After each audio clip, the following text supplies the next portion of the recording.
The wine in both glasses came out of the same box in a back room. One glass sits next to a $10 bottle, the other next to a $100 bottle, and the tasters keep swearing the expensive one is smoother, rounder, and more complex. That experiment is decades old. A research team just ran the AI version of it on 162 people, and it worked embarrassingly well. Everyone got a language model to work with. Some were told it was a cutting-edge flagship, and others were told it was an old, weak system. The label changed how smart people thought the model was, how they typed at it, and how they rated it when they were done. The one thing it never touched was the quality of the work they produced together. One fast fact before we go further. This is an AI-made explainer, both of our voices included. By the end of this video, you'll know how they pulled off the deception and why the result should change how you read every AI leaderboard. Because that's the real stake. The field increasingly decides which model is best by asking humans which output they prefer. Millions of votes feeding public rankings that steer adoption, investment, and research. If the pitch bleeds into the vote, those rankings are partly measuring how well each model was sold. My honest first reaction is, so what? Everybody knows launch day hype inflates day one opinions. But these people didn't just glance at a landing page and fill out a survey. They sat down and did real work with the model, several tasks, multiple turns. Hands-on use is supposed to sand the label off. You watch what the thing produces, and reality wins. That belief is exactly what this paper tests, Finn, and it fails in a specific, measurable way. After the session, the researchers checked what predicted how much each person's opinion had moved. How well they'd objectively performed predicted essentially nothing. Whether the model lived up to the story they'd been told predicted a lot. Reality got a seat at the table and never said a word. The design that let them prove that is where we start. The obstacle every previous hype study ran into is a tangle. Out in the wild, people rate different models, so a model's reputation and its capability always arrive together, and you can never tell which one the rating is about. The fix here is almost cheeky. Cut the string. Serve one model in the back end and show a different one on the label. Before chatting, every participant saw a landing page with a model name, a release year, a knowledge cutoff, and capability scores for reasoning, speed, and creativity. The reasoning and creativity scores were computed from real public leaderboard percentiles and the speed score from each provider's own published latency numbers, so the page read as legitimate rather than as an obvious plant. Behind it sat one of 6 real models, 3 capability tiers from the GPT family and 3 from Claude. And every real model was crossed with every label. 18 combinations, 9 people each. That's the 162. 3 conditions fall out. Oversold, where a weak model wears a flagship's page. Matched, the honest one. And undersold, where a strong model wears a clunker's page. That whole design leans on people buying the page, though. Paid study participants click through screens all day. If they shrug at the label, you've measured nothing. Did the pitch land? It landed before anyone typed a word. On a 7-point, how intelligent does this seem scale, oversold users walked in at 5.46 and undersold users at 4.79, with the same mix of real models behind both numbers. And there's a nuance I like. Perceived intelligence bent to the framing more than perceived usefulness did. Your sense of whether a tool is useful stays partly anchored to whether the job gets done. Your sense of how smart it is has much less to tether it, so the marketing has more room to move it. Then came the work. 3 collaborative tasks, deliberately spanning a spectrum. Recreate a target image, where an external target defines success. Write a persuasive outreach message against a brief with specific requirements. And invent funny acronyms, fully open-ended, no right answer anywhere. Hold on to that spread. It decides where the strangest result lives. The deception itself was brief, fully debriefed afterward, and ethics board approved, with real pay and bonuses to keep effort honest. Quick checkpoint then. Why could nobody measure this before? Because the model and its reputation always showed up as a package deal, and this is the first setup that hands them out separately, then follows people through actual iterative work. So every gap from here on is pure label. Start with the ratings. After the session, everyone updated toward reality. Undersold users revised upward, pleasantly surprised. Oversold users revised downward, let down. And it worked like a dial. The further the labels sat from the truth, the bigger the correction, in a clean, graded line. But the correction was incomplete. Watch the two gauges on screen move toward each other and stop short. The gap the label opened never fully closed within the session. Hands-on experience updated the first impression. It did not overwrite it. And the detail that gets me is the honest condition. The matched users, the ones told the plain truth, still drifted slightly downward after use. Even an accurately described model mildly underwhelms. Apparently, the only pitch that survives contact with an AI is an undersell. Subscribe if you want every major AI paper broken down like this, daily. And this one is only halfway to its best result, because ratings are just talk. The label reached deeper than the ratings, Finn. It changed how people typed. It did, and the portrait is vivid. Look at the two transcripts on screen. Oversold users sent the most messages, the shortest messages, and the shortest gaps between them. Rapid little jabs, things like no, try again, or make it funnier. They'd been promised a genius, so they treated it like a vending machine that owed them a product. Undersold users did the opposite. Fewer messages, longer ones, and more deliberate. They built on what the model gave back, steering and co-writing. They assumed they'd been handed a clunker, so they rolled up their sleeves. And nearly all of that split lived on one task, the acronyms. The open one. On the image task, there's a target to match, and on the outreach message, there's a brief to satisfy. The task itself tells you what good means, and the label has nowhere to operate.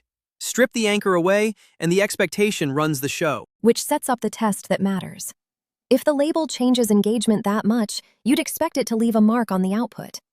It doesn't. An AI judge scored every product against task-specific rubrics. 1 asterisk on that judge, which we'll cache in a few minutes, and quality tracked exactly one thing, the real capability tier of the model serving the session. The label left no detectable fingerprint on the work. And quality here is something you can hear. Given the letters Y, O, L, and D, a strong session produced, your orientation lacks direction. A weak one produced, yacht owl lemon dog. The judge can tell those apart, and so can you. So far, the label moved the ratings, moved the conversation style, and left the work untouched. Now the statistical core. 1 regression, 3 rival explanations for why opinions moved, and it ends with objective performance scoring a flat 0. The setup is a fair race. Everything measured gets put on one common scale, so you can ask of each factor, when it moves 1 notch, how far does the final opinion move? A score near 0 means the factor never leaves the gate. A score around a half is a strong pull. 3 runners. First, the person's actual task performance, as scored by the judge. Second, whether the model fell short of, met, or exceeded the expectations the landing page had set. Third, the change in the person's self-efficacy, the survey term for how capable you felt doing the task, a measure aimed at you rather than at the model. Hold on, before the result. Performance and met expectations sound like the same runner wearing 2 numbers. If the model performed well, didn't it by definition meet expectations? Only if everyone was promised the same thing, and nobody was. Expectation fit is relative to the pitch. A mediocre model behind a shabby page exceeds its expectations. A strong model behind a flagship page can fall short of its own. Pulling those two apart is the entire reason for the deception. And here is the result. Performance came in at -0.01 on one impression scale and 0.11 on the other, neither one distinguishable from 0. Expectation fit came in around 0.5. Felt competence landed nearly as strong. Both winners replicated across 2 independent, road-tested questionnaires, which is the paper's answer to anyone worried about a fluke. Sit with what that 0 means. The capability differences between these models were real. The judge could see them in the outputs. The one factor in the room with an objective claim on the truth had no measurable voice in anyone's final verdict. People walked out rating the pitch, not the product. One line, Bella. After a full session of hands-on work, what decided whether someone walked away impressed? The gap between the model and its advertisement, plus their own confidence. Never the measured quality of the work. Then let me spend the credibility this paper just earned because the race is less fair than it sounds. Did the model meet your expectations, and did your opinion of it improve? Are conceptual cousins. Someone who feels a session exceeded expectations has, almost by definition, already revised their opinion up. The authors concede the relationship is informative rather than mechanical. Self-efficacy is the more independent runner, sure, but a session that feels good casts a halo over everything in it, including you. So the loud winners may partly be measuring themselves. The bulletproof part is the silence. Performance had every chance to predict the verdict and didn't. Second, that the work was identical in quality claim rests on the AI judge, and by the author's own validation, the judge agreed with human raters on the Claude outputs, but failed to agree significantly on the GPT outputs, while the human raters themselves only modestly agreed with each other. The ruler wobbles worst on exactly the open-ended task where the framing effects were biggest. And the scope: one session, paid online workers, 162 of them. This shows first impressions bend hard to the pitch and don't self-correct within a sitting. It does not show hype survives 3 months of daily use. I'll give you the cousins outright, Finn. The clean version of the finding is the 0. Measured performance failed to predict the verdict, full stop. And the positive story about what does drive it is softer than the abstract makes it sound. What I'll say for the authors is that they flagged every one of these points themselves, the judge asymmetry included, and that candor is part of why I trust the 0. And even with your caveats standing, the implication for evaluation lands. When millions of human votes rank one model over another, this study says to read those votes as experience relative to expectation rather than capability in isolation. To be precise, arena-style platforms show the models anonymously while you vote, so the effect there is subtler than a landing page.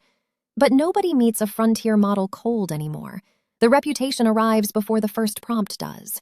There's also straightforward advice in here for anyone rolling out AI tools at work. The pitch is a lever you're already pulling, possibly backwards. Overselling to drive adoption sets your users up for the biggest disappointment the data shows. Underselling got people collaborating harder and walking away pleasantly surprised. Choosing the tool and introducing the tool might deserve equal care. The authors put the whole paper in one sentence. The model and the message about it are not separate things to a user. They arrive together, and they leave together. Which is why the wine study was the right frame all along, except this version goes further. These tasters worked with the wine for a whole session, and they still rated the bottle. A user rating is a compound of the machine and the story it arrived in, and the story doesn't wash out with use. So pick your side. Should leaderboards be blinded and controlled until only capability remains? Or is experience relative to expectation the honest thing to measure, since it's what users live with? Tell us which in the comments. The full annotated version of this episode is at paperdive.ai, with every technical term tapped to define and related papers grouped by theme. Fine print. The script was written by Anthropic's Claude Fable 5. Bella and I are AI voices from 11 Labs, and the producer isn't affiliated with either company. The paper is Rating the Pitch, Not the Product, posted July 6, 2026. We made this the day after. Before you open the next model everyone's raving about, write down what you expect it to do. Then grade its outputs against your note, never the launch post.